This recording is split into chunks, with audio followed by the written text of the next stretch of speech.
اینا بر رستم امامعلی نوشتیم قریب به 5 بار عریضه نوشته رفتگیه. این ҳуҷҷатҳоро Чинигул Раҳимова давоми баҳси 3 солаи додгоҳӣ бо як ширкати сохтмонӣ ҷамъ кардааст.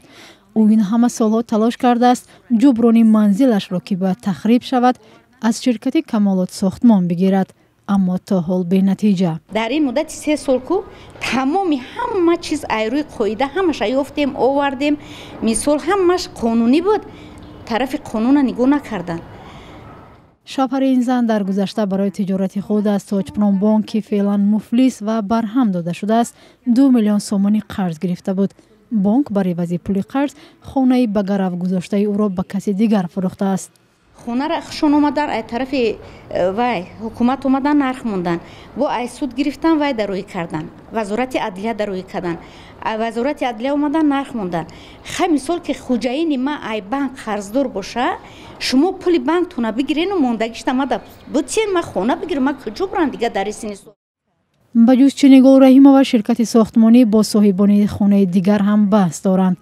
хонаи Наргиз Муҳаммедова ҳам наздик ба бинои навбунёд мондааст.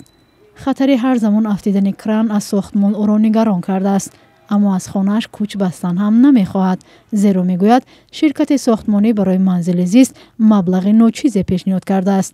3 миллион нарх кардагиям. ولی نخواستم. намехоҳанд додани. چرا؟ намедонам, худашон медонанд. қарори шаҳр да гуфтагиянд ки соҳиби мулкора розӣ кунонда имзоашона гирифта, ман на имзо мондам ягон ҷо, на гуфти чи розӣ кардиян моя.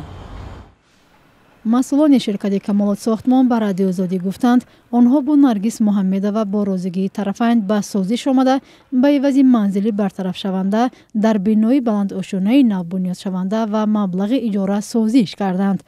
аммо шартнома ба имзо расонида нашуд ва Муҳаммедова рӯз аз рӯз ваҷҳои нав пешниҳод мекунад.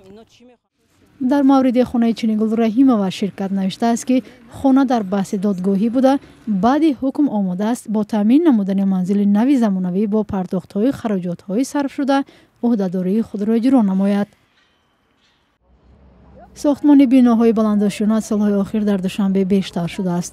фурӯши манзил яке аз тиҷоратҳои сердаромад дар пойтахти Тоҷикистон гуфта мешавад.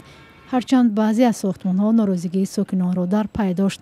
бархе аз сокинон мегӯянд ширкатҳо ҳангоми сохтмон бештар манфиатҳои худро ба назар мегиранд, аммо ширкатҳои сохтмонӣ мегӯянд бунёди ҳамаи баландошунаҳо баъд аз омӯзиши лоиҳа ва танҳо бо иҷозаи мақомот сурат мегирад.